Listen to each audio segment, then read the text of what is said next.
I'm Susan Swain, host of C-SPAN's Q&A, where we spend an hour with nonfiction writers and historians who add context to today's news.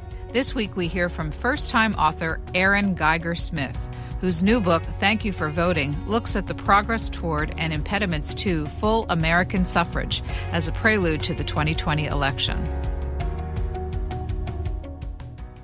These voters are going to be waiting about an hour and a half to cast their votes today. The city has consolidated. Normally they have about 180 polling places. This time around, just 5. They said they just didn't have enough poll workers to man all those other polling places. The Cones and Health Department workers keep people 6 feet apart, while other voters wait in the drive-through lane. I think this is the silliest thing that ever happened. I mean, they should have postponed it. They should have really postponed this, and get people sick out here. Georgia's primary election making national headlines, precincts closing late at night, lines wrapping around buildings, and calls for investigations following allegations of voter suppression. The results are still coming in, with the Secretary of State's office saying it could take longer than usual because so many people chose to vote by absentee ballot due to coronavirus. Erin Geiger Smith, those are scenes from 2 recent primary elections in the 2020 campaign year. Are they a harbinger of what this country might expect in November, or aberrations? I hope that they are not, but I think a lot of preparations need to be made, or it will be. I actually think it's so important that we had these sort of test runs of the primaries to kind of see where the kinks are, and hopefully both the local elections officials and at the state and federal level are watching it and seeing how to solve the problems, because it's going to be unusual. No matter how you slice it, it's going to be a different election. Well, certainly the coronavirus has added complications, but there's been a lot of changes in how states vote since the last cycle. A lot of states with new voting machines and new poll workers having to learn how things work. So what remedies in this short amount of time can states actually take to ensure that November works well? It's just about having the manpower and, like you said, teaching the poll workers how to operate the machines and making it enough time to test things out. I mean, it feels like we have a lot of time for the election, but there's really no time to spare. And because of coronavirus, we might have a lot of new poll workers, as elderly poll workers may choose not to take that service this time. So preparation really is so important, and I hope that we can get the focus to that, to both educate voters on the new mail systems and even new machine options too. So I hope the focus can shift to really education and preparation away from kind of controversy in the way that it's become. You've been thinking a lot about how Americans vote. You have a new book out called Thank You for Voting. Tell me about the project. So the overall goal of the project is just to increase voter turnout by educating voters, inspiring them both through the good and bad of our history, and helping people to understand how they can expand the power of their own vote by getting others to join them. So it's both gives you sort of even step-by-step directions in the back, a checklist of things you need to do, but then also goes through how different groups got the right to vote: women with the 100-year suffrage anniversary coming up in August, African Americans, Native Americans, and then a look at our current suppression issues and ways we can make voting a little more convenient. And then I move to the looking forward, the present, looking into 2020, of people who are already out there doing the work to get out the vote, and innovative uses of social media that were used for 2018 that made a big impact. So talk to people who are focusing on getting out first time and younger voters. Takes a look a little bit at what businesses are doing to participate and foster voter participation. And then I also have explainer chapters of voting topics that I think even the most educated voters can have trouble with. And honestly, I learned so much reporting those chapters. So those chapters are gerrymandering, the Electoral College news literacy, and the ever-vexing polling. So the goal was for, if you have a question about a voting process, I hope that it's in there, and then, helps you just feel excited and empowered when you go to the polls. The book also comes in a young person's edition. What's that all about? You know, as we were writing as I was writing the adult book, HarperCollins just thought there was an opportunity to transfer it into a younger edition. And, you know, it's all of the same ideas, but hoping that young readers will get excited early and participate in the way that they can and think about voting and what it means in the country. That one just has some more fun facts and anecdotes from some of the voting experts in the book, kind of how they got to their current stage.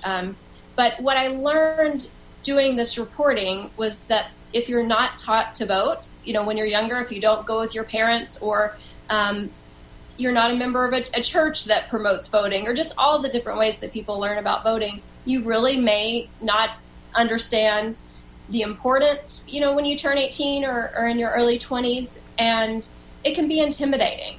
You know, young people don't love doing things that they've never done before and don't feel comfortable doing. And so I really feel like our responsibility around voting needs to include much more making sure young people understand the mechanics, that you have to register. You know, there are many steps you have to take. And so often we tell people, go vote, go vote, go vote.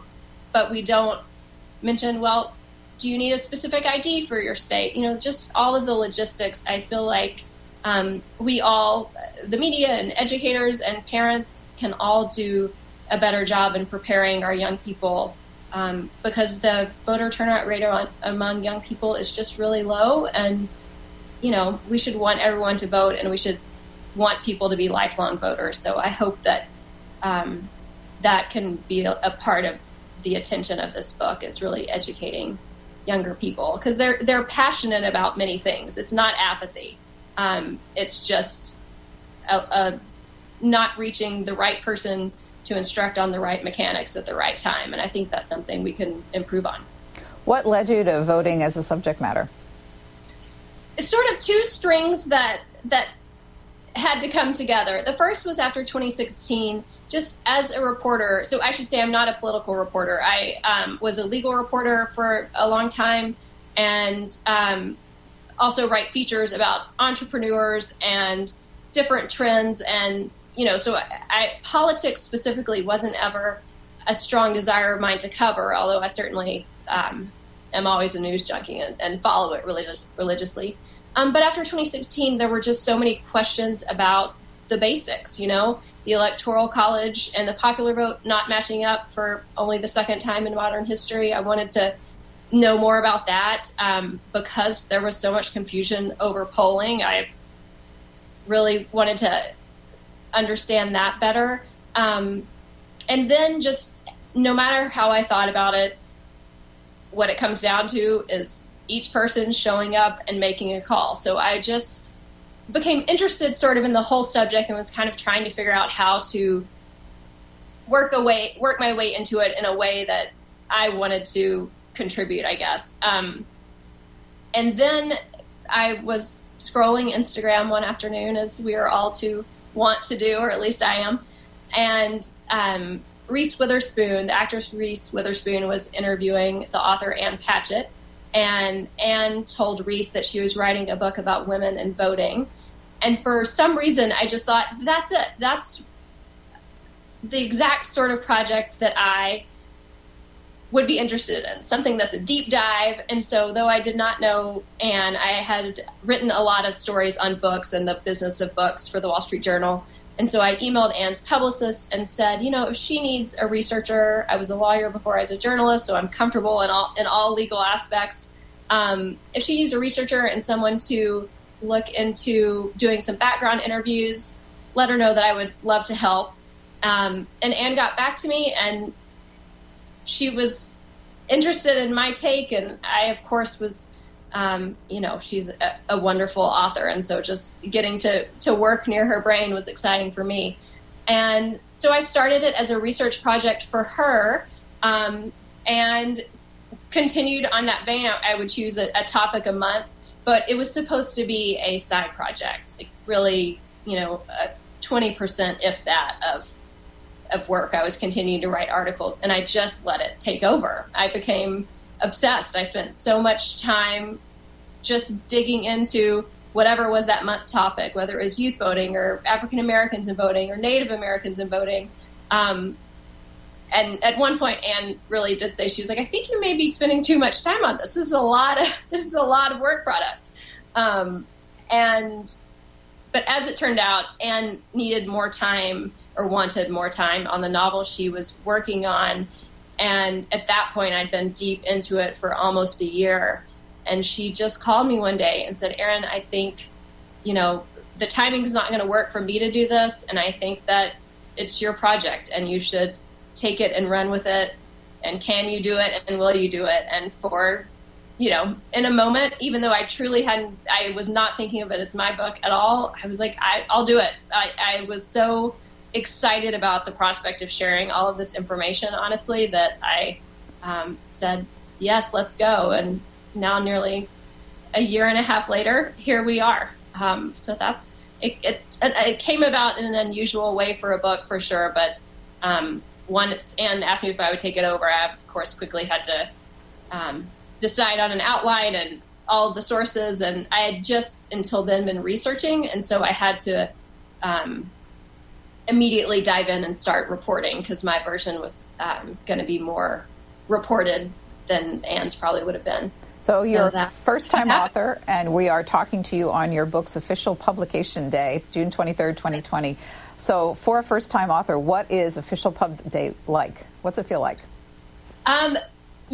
It feels to me like almost another day in quarantine, I have to say. It is very exciting. I walked down to my local bookstore and saw that they had it all, the full window display. That was very exciting. I adore bookstores, so that might have been the highlight moment. It's just an interesting time. I've talked to other authors who have books coming out right now, and we're all just doing what we can to get the word out. And then, the world events help you very much keep any of your own troubles or concerns in perspective. So at this point, I'm excited that it's out in the world, and excited to talk to you and some others. And I'm going to drop it off personally at a few friends' house for sort of a roving book party. So that'll be, that's my day. I think everybody watching understands just another day in quarantine with what we've all been going through. But you actually write in the book that the coronavirus pandemic and our self-isolation increased your passion around this subject for people to vote at every level and every election. Why? Well, I think, the coronavirus in general, we saw the power that our local officials have, the power and importance, and that they have to make decisions that really impact all of us. And in the worst of times, as coronavirus certainly felt here in New York City, they are making life and death choices. And so, especially during presidential election years, we have so much focus on the top of the ticket, but we all need to vote, all the way down. It certainly matters who our city council members are, and it matters very much who our mayor is. And so that was throughout the writing of the book. I really wanted to focus on how much your vote matters for offices, of course, for the president, but on down. And I really think that coronavirus really drove that home. And then, of course, vote by mail has just become a huge topic. And as I was writing the book, it was just something that states were doing as a matter of convenience, and states that have all mail voting have generally higher turnout rates than other states. There are a lot of contributing factors to turnout rate always, but it seemed it's a good positive thing that states are doing, and there's a movement toward adopting it more. But then, of course, when coronavirus happened, it became a massive focus as we prepare to do it on a much larger scale. Your own story begins in Liberty, Texas. Tell me about Liberty. That's true. Liberty is a town, it's a little under 10,000 now, but it was about 6,000 when I was growing up. It's geographically between Houston and Beaumont, so it's in southeast Texas, and it's a town with a small a town square. We have just your quintessential courthouse. But it is a town that's very racially diverse, and it has its monetary struggles for sure. They're all socioeconomic levels, and it was a special and interesting place to grow up. But as I mentioned in the book, it's a very different politically from where I live now. So Liberty votes it's a very Republican part of the state, as much of rural America is, and obviously where I live now is very Democratic. So I was happy that I have both of those perspectives and feel very close to both of those places as I write this book. Well, give me the quick story of your path from small town Liberty, Texas, to New York City by way of law school and journalism. What was the path that set you on? So I grew up in Liberty my entire life till I went to college, and I went to the University of Texas at Austin, and I was a journalism major there. So journalism wasn't totally out of the blue after being an attorney, but and then I lived in New York City for a year after undergrad, and just kind of, if you fall in love with the city, you fall in love, and it's hard to ever turn back, or it was for me. I did return to Texas for law school, and again at the University of Texas, and I practiced law in Houston and Austin in, big commercial litigation firms for about 4 years before I just couldn't get the idea of being part of the news out of my mind. So but I knew I needed to learn to not write like a lawyer, to be honest. So I went to Columbia for the year for their year-long master's program. So that was my quick or not quick trip. But I enjoyed practicing law. I wasn't one of those lawyers that hated it, but the parts that I enjoyed the most were the research and writing. So it was a good transition to journalism for sure. You described being in love with New York City. Are you still in love with it after the experience of coronavirus? Yes. It has certainly made its difficulties known to all of us who live in small apartments, and I have a very active 6-year-old, and we did leave the city after several weeks of being fully locked down, obviously back now. But, yes, I want to see the city come roaring back, and I want to be a part of it, even when it was hard. Certainly can't give up on it. I don't think there's just, you picture the parts of the city you love, and when they were shut down and quiet, that's just so hard to even really contemplate. But honestly, the city really feels sort of back in swing now. I think spring did it well. Weather always makes things nice weather makes things a little better. So, I'm still in love. What can I say? Well, I want to dig into some of the history that you tell in your book about enfranchisement. Just before we start on the specific areas of history that you tell, America was founded around an ideal, and those ideals are enshrined in a constitution. But with that in mind, why did it take this country nearly 2 centuries for all adults to be enfranchised? It's the old story of people with the power being afraid of giving it up. It's, what I learned as I studied specifically the timeline of voting was the idea of everybody being able to vote was always there from the start.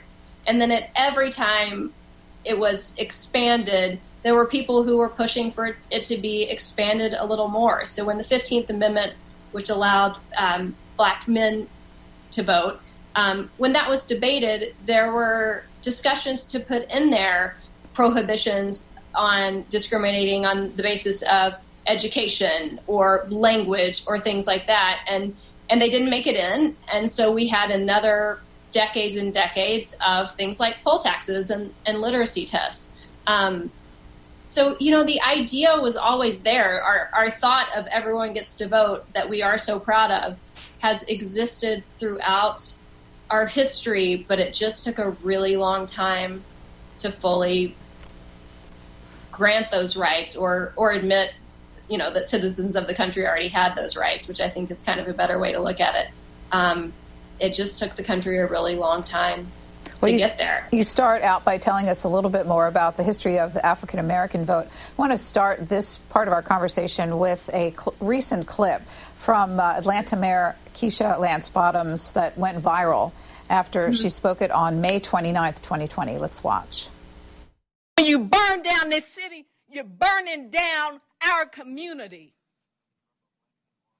If you want change in America, go and register to vote.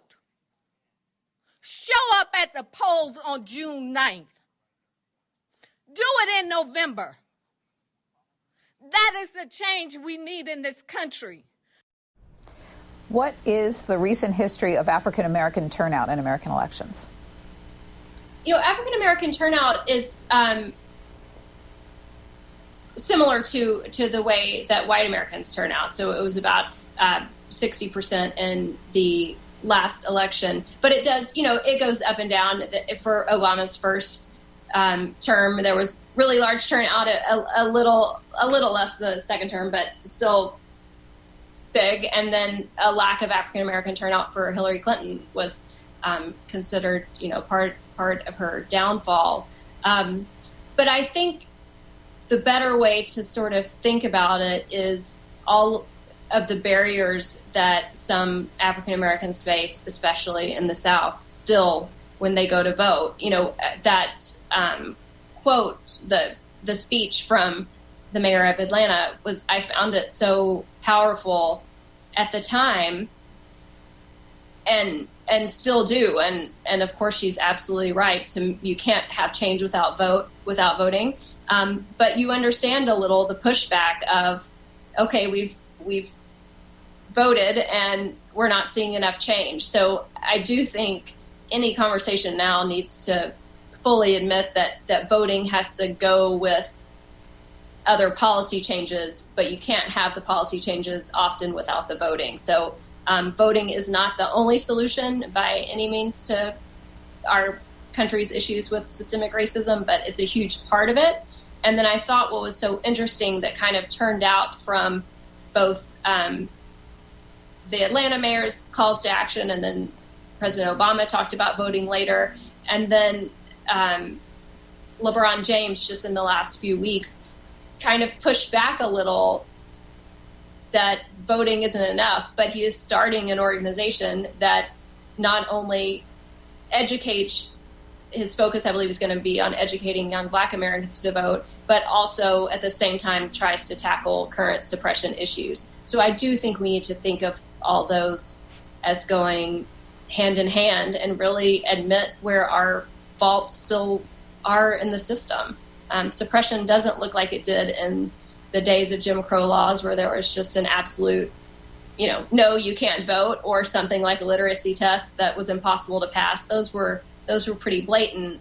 But today there are things that we really have to keep an eye on, like voter roll purges or wait times being too long.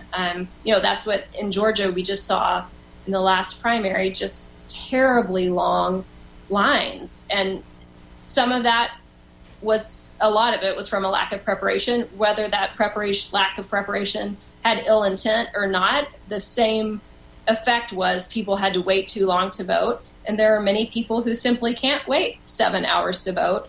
And that's a barrier that shouldn't happen in the country. And I just, I think all of the focus on it now, especially this far before the election, will maybe make a difference in November. I feel like a lot of Americans are focusing on it more, and that can only hopefully lead to improvements. Of course, a seminal moment in the history of African American enfranchisement was the signing of the Voting Rights Act in 1965. We have a clip of Lyndon Johnson, president at the time, when that bill was signed. Let's watch. Great. This is a victory for the freedom of the American Negro, but it is also a victory for the freedom of the American nation. And every family across this great entire searching land will live stronger in liberty, will live more splendid in expectation, and will be prouder to be American because of the act that you have passed that I will sign today.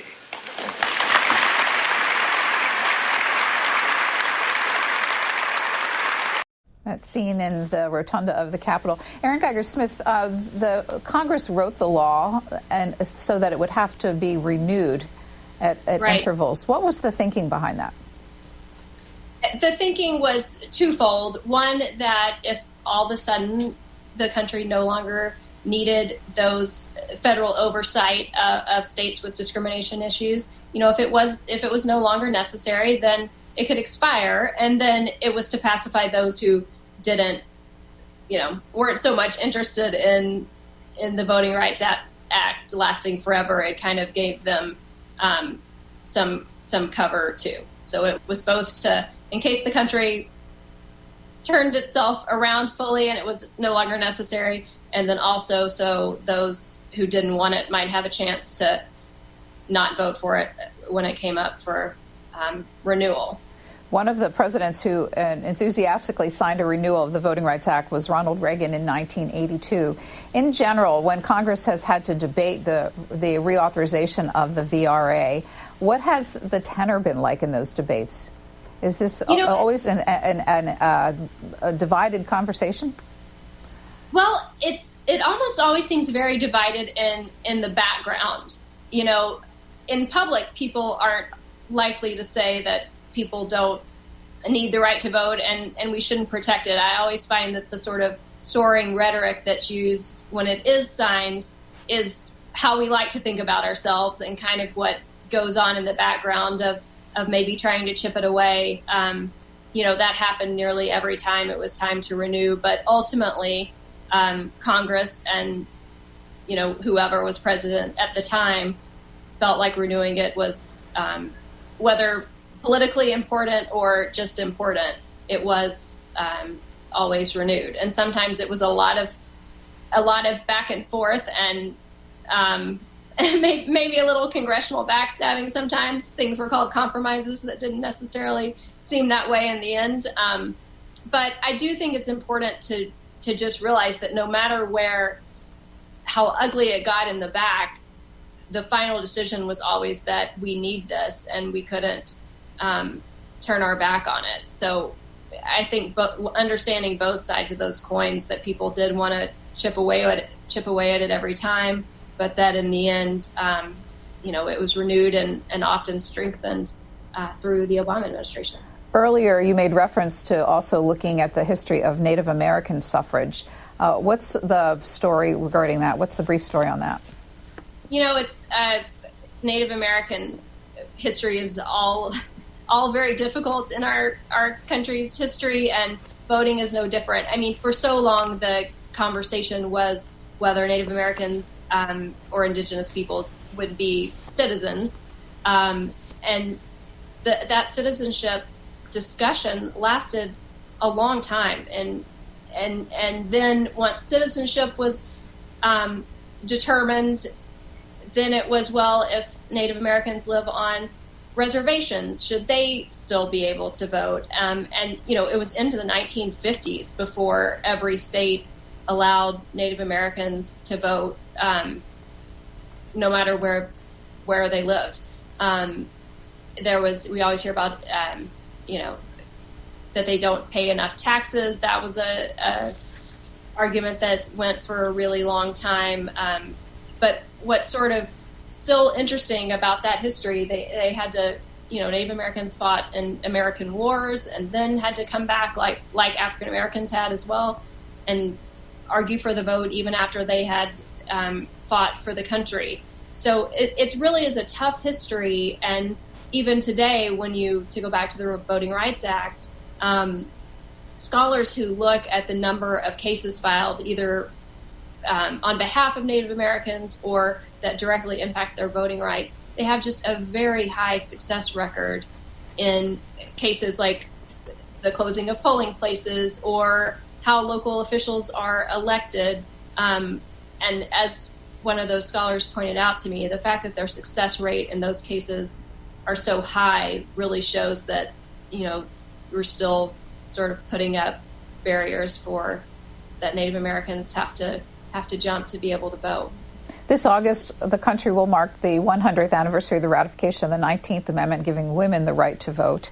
To talk a little bit more about that, we chose a clip from the 75th anniversary with Sandra Day O'Connor, who, of course, was the first female appointed to the Supreme Court. Let's listen to what she had to say on an earlier anniversary. 75 years on, we have the vote. We hold positions of power. We enjoy at least some opportunities in all sectors of the economy, and save perhaps for a few old folks who still don't get it, we have the full respect that all citizens in a democracy deserve. No doubt the redoubtable women of the suffrage movement would tell us not to rest until full equality is achieved, and quite rightly so. But it is fitting on this 75th anniversary that we pause to remember the ladies who secured our rights and to celebrate the remarkable progress that the past 75 years have brought. Remember the ladies who secured rights. The names that most people would be familiar with are Susan B. Anthony and Elizabeth Cady Stanton. Who are others that should be on that list that they should know about that were instrumental in women's suffrage? Well, I think it's important to recognize the African American women that fought for suffrage too. And I every time we talk about the suffrage anniversary, I think it's important to point out its sort of big asterisk that it had, which it gave women nationwide the right to vote, but many African American women in the South were prevented from voting until 1965. So it's we have to think of both of those dates when we talk about the anniversary. But Sojourner Truth and Mary Church Terrell and Ida Bay Wells were women that had a lot of impact. Elizabeth Cady Stanton's daughter, Harriet Stanton Blatch, was one of those that spearheaded to start having parades to really make the movement more visible. There are just so many women that played so many different parts and were so innovative. And one of the most interesting things about following sort of the track of the very long suffrage movement, to think that it took from 1848 to 1920, that's a generation of women, and they all had to build on what the previous generation had done. They had to first have the meetings and just try to get the word out across the country, and then they began to fight for actual legal change, fight for the amendment. And then in the 1870s, there was a sort of shift to a woman named Victoria Woodhull, who was also just a firebrand of a woman, started arguing, look, the Constitution gives citizens the right to vote. We're citizens. We have the right. Let's all go vote. And I loved there was a New York Times article about Susan B. Anthony finally going to vote, and they tried to stop her and said she couldn't vote, but they couldn't cite a reason why she didn't. So she voted and came home and wrote Elizabeth Cady Stanton that I've been and gone and done it. They did fine her $100, which she refused to pay. But at the time, the New York Times write-up about it, it was the headline of it was minor topics. So it was, even as they were making these big inroads, there wasn't a whole lot of support in the country, and it just took all of these women such a long time to get the right to vote. But they worked and worked and chipped away and were savvy as far as the legislature and the different states. And it's of a very tough history. The suffrage movement is one that can certainly bring some joy and pride, even though it certainly got tough and ugly at times. It was not universally endorsed by women, all women of the period. What were some of the female opponents' arguments against women's suffrage? Some women who were wealthier and sort of upper class women already had a pretty nice life and didn't necessarily see the need to vote because their husbands were powerful and could vote with no problem and continue to run the show. Some of it was part of the temperance movement of wanting to not combine those two. That if women got the right to vote, then alcohol sales would be banned, which of course they were, and then it came back. But that was a big part of it. So there were just, it just took a while to change some minds. It took a long while to change some minds. Well, let me move to the role of the Supreme Court, and especially recently. The Roberts Court has had two major decisions that impact voting, and both of them were 5-4 decisions. One in 2013, Shelby County versus Holder, and 2018, Husted versus A. Philip Randolph Institute. Tell me about those, the Roberts Court's direction on voting issues. Well, it is undoubtedly that the 2013 Shelby County decision has had a massive impact on voting rights, and there isn't any voting rights advocate or attorney that doesn't see it as just a ground-shaking impact. So while, of course, voting laws that are discriminatory are still illegal, there's not federal oversight of states with a history of discrimination that, the kind of stopgap where they need federal approval to make voting changes. So, what's so interesting, I suppose, about that 2013 decision is how immediately states began making changes. So Texas passed a voter ID law almost immediately. I mean, they announced or put into effect their voting ID law almost immediately. They announced within hours of that decision that it would go into effect. And some of the laws that were put forth, that particular Texas voter ID was knocked down by the courts, and now they have another voter ID law. North Carolina created a lot of, they stopped, really decreased early voting. They just did a lot of things that directly impacted the African-American community, and courts called them out on it. So some of these laws are still struck down, but they just have to do the whole winding through the court system. And, there are, of course, constant calls for the reinstatement of that part of the bill that part of the Voting Rights Act that they struck down. Some of the cases sort of combine. So there's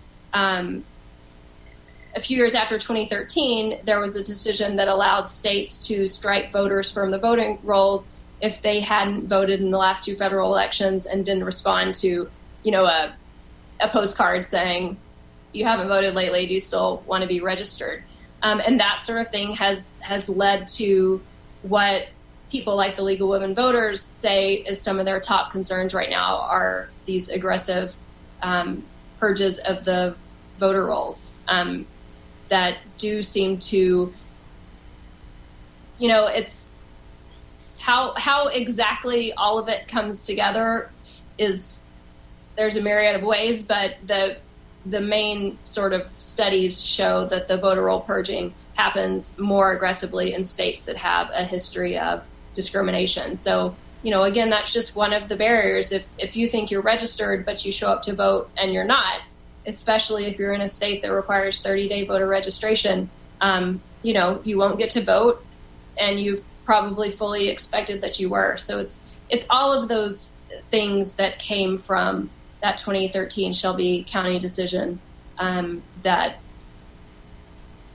give voting rights activists a whole lot of headache and a whole lot of work. I mean, that same Native American scholar, Daniel McCool, called the 2013 decision, I think he said it was the Lawyers Employment Fund, because the lawsuits that are now filed as a result of Shelby County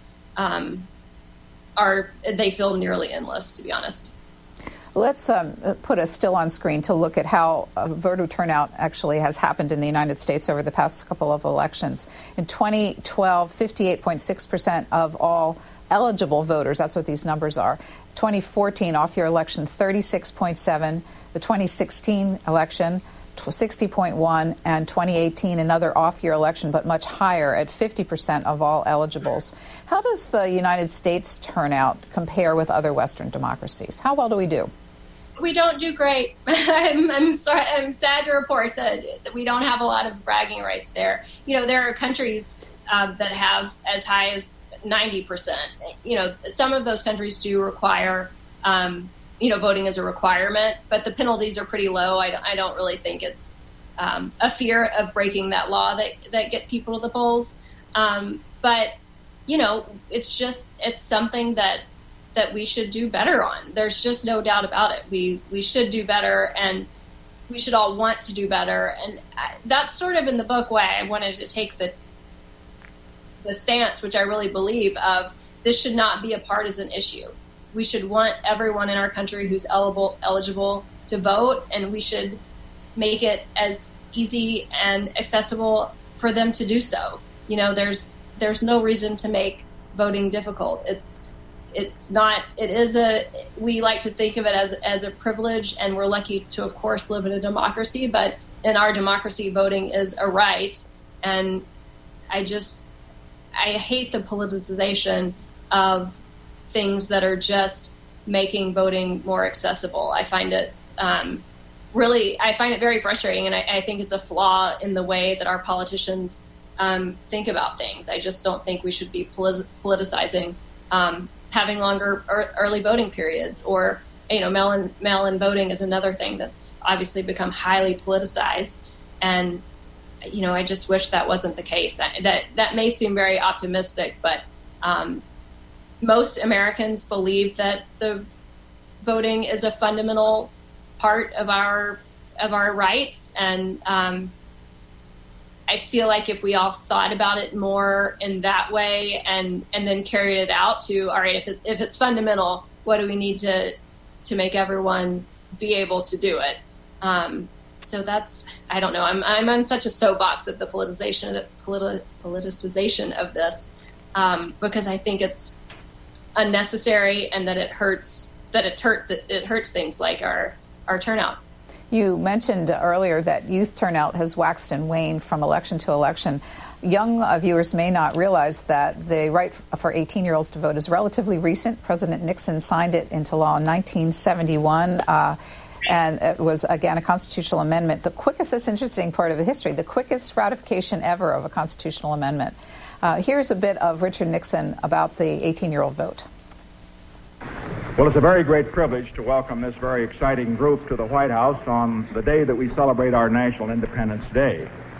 And it seems to me that it is particularly appropriate that on this same day we are certifying the 26th Amendment to the Constitution of the United States.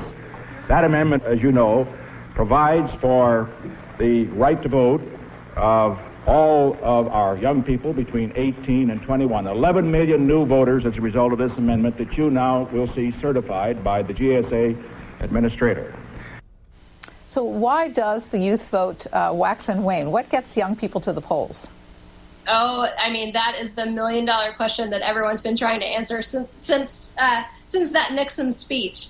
It does wax and wane, but it mainly stays low. I mean, no matter how you slice it.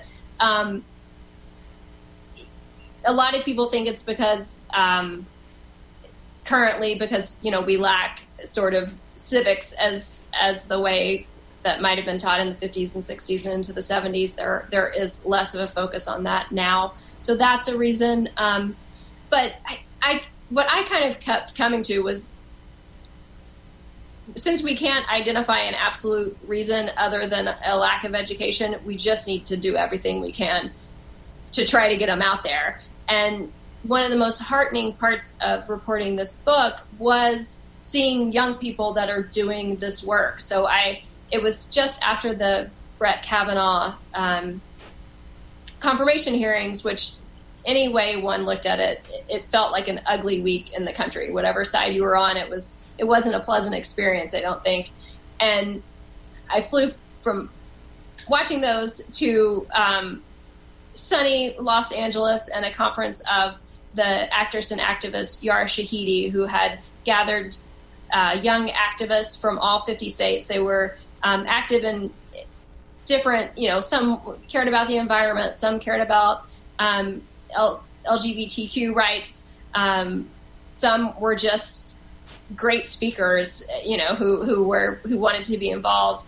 And they just spent a full day brainstorming, getting their peers to vote and speaking the way they said, speaking the language that they knew each other would understand. So things like asking YouTube stars to incorporate voting into their content. I mean, they had all of these ideas that they were working for to put into effect in 2018 and into 2020. But, groups like that, and then, of course, go into 2018, the March for Our Lives movement was a massive shift for young voters. And when you look at the 2014 turnout, so to compare 2014 to 2018, since they're both midterms, the 2014 voter turnout for 18 to 29-year-olds was 21%.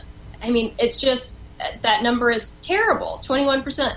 And in 2018, it jumped to 36%.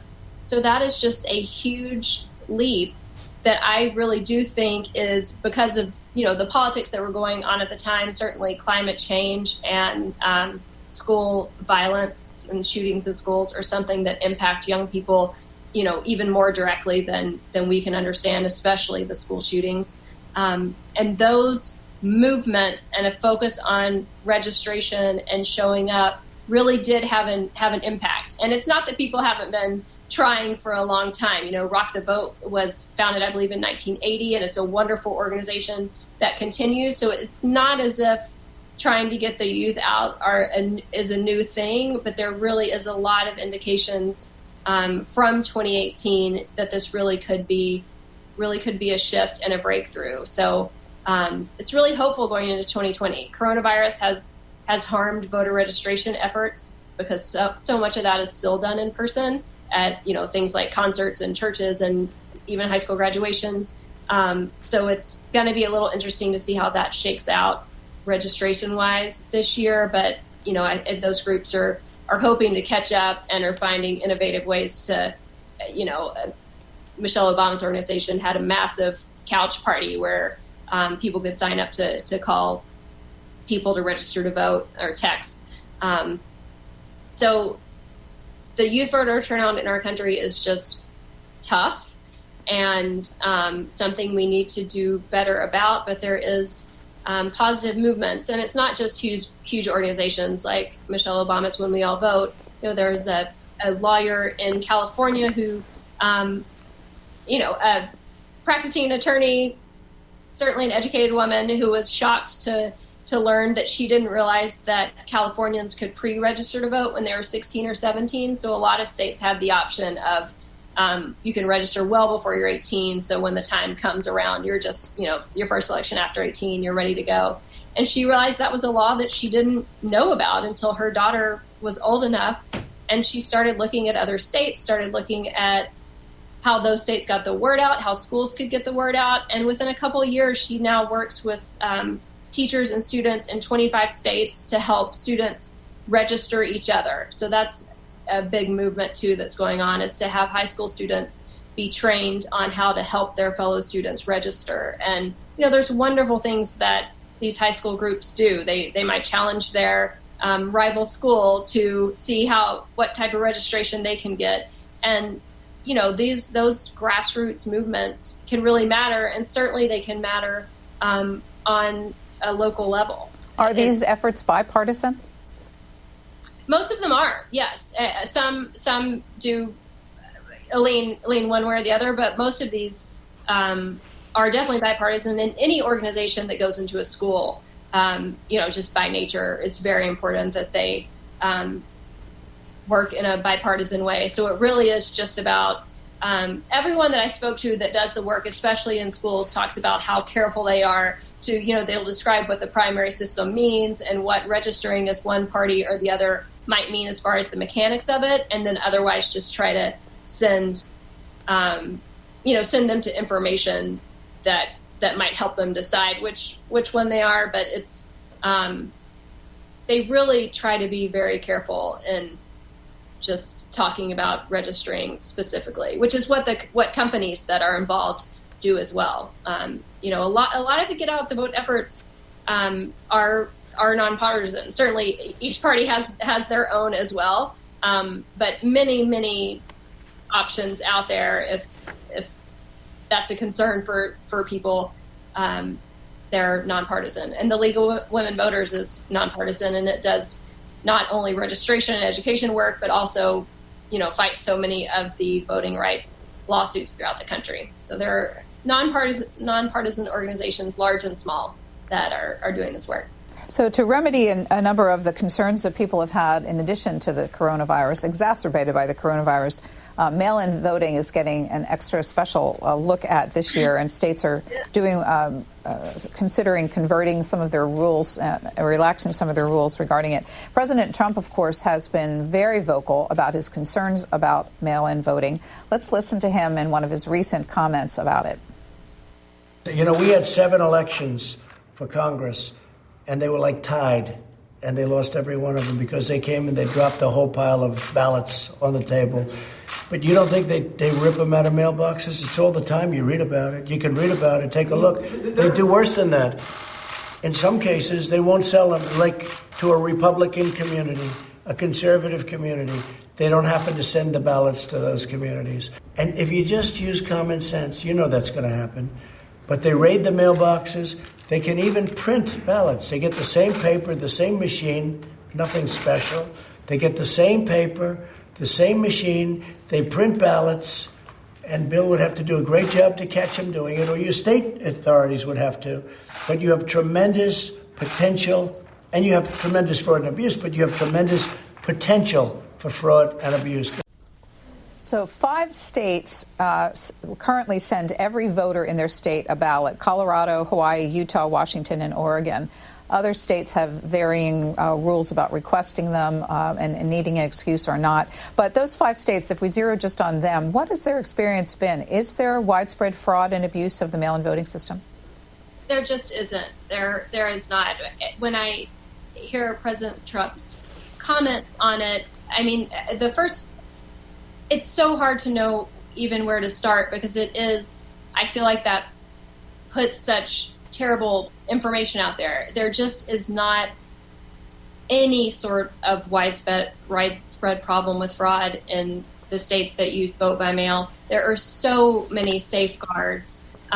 Just to address one of the things President Trump said about things being stolen from the mailbox, if that is a concern of yours, or, you can drop your ballot off. Colorado, for instance, has drop-off centers, and I think a lot of states will do that, where you can just walk your ballot there, and many people choose that option. It's convenient, and like anything else, you like to drop it off as close as you can. There are just so many safeguards.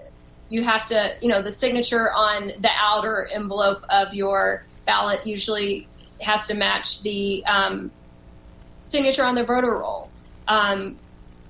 The ballots are very specific, and throughout the state, I wish I knew the number throughout the country of how many different ballots that we have. So if someone were to try to do such a thing, it would be just impossible to pull off something in such a widespread way. The ballots are specific. Many of them have barcodes.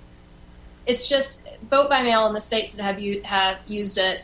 It's something that they have had to work on and build, and those secretaries of states who have used it, that's the concern they express about using it in such a widespread way in 2020, is logistically being able to print enough ballots to send ballots to everyone. We've had some hiccups here in New York with ballots. You request your ballot and not getting there in time. Mine didn't. I requested an absentee ballot and I didn't get one, and I'll be running out to vote today. But the concerns that the secretaries of state have are all logistical ones. It is not fraud. That is just, we need to focus on the process and move away from these fraud concerns, because that just has not been an issue. What those states that have been able to do was they were able to start small. So test it in local elections and then expand it nationwide and kind of tinker with what's the drop off. And, Colorado has voting centers where you can vote in person same day if you want to. I think one of the most important things to talk about when we're having this sort of nationwide vote by mail conversation and how it's going to work is that no one wants it to be all vote by mail. Everyone who works in this field knows that you have to have plenty of in-person voting and plenty of early voting because there are a lot of people who aren't comfortable with vote by mail. There are some, back to Native Americans in Utah, some Native American communities who don't have ready access to a post office that had a negative impact on their turnout rate. So there are a lot of things to think about and learn about. It's just that fraud is not one of them. So we have just 2 minutes left as we wrap up here. Congress allocated $400 million in the coronavirus first relief package for states for voting for this year. What really can be done in the few months that we have left to ensure that America's vote in November happens in a way that has integrity and that people can be sure of the results? Some people think that is not at all enough money, but that'll have to work its way through Congress and that part get figured out. But I think local officials need to work with their state officials, especially, or really opposite of that. State officials need to help prepare local officials, make sure and recruit enough poll workers, work on the education aspect. I mean, the logistics of voting really are endless. And so, for the typical voter, though, I think it's almost more important. You just have to do what you can do as the voter, and that is learn all of your voting options. If you can early vote, it's probably a great idea to do so. You should request your ballot as early as possible if you're in a state where you need to request it. These are all, especially with mail-in voting, we're all in a new system and we all have a lot of rules to learn. But I think it's a great opportunity to really focus on the education aspect of it and educate ourselves and others, and for the states to take on that responsibility too. States and the media to really help lay out what needs to happen.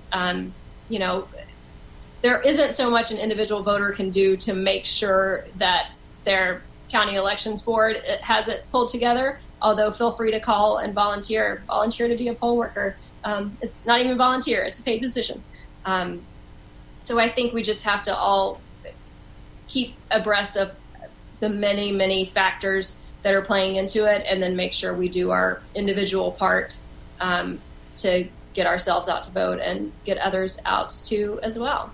The book is called Thank You for Voting, The Maddening, Enlightening, Inspiring Truth About Voting in America. Erin Geiger Smith, thank you very much for spending an hour with C-SPAN. Thanks so much for having me. I appreciate it. Thanks for listening to C-SPAN's Q&A. Subscribe wherever you get your podcasts and you'll never miss an episode. And while you're there, please take a minute to rate and review us. You can also send us an email at podcasts@c-span.org with your questions, comments, or ideas. Your feedback is welcome.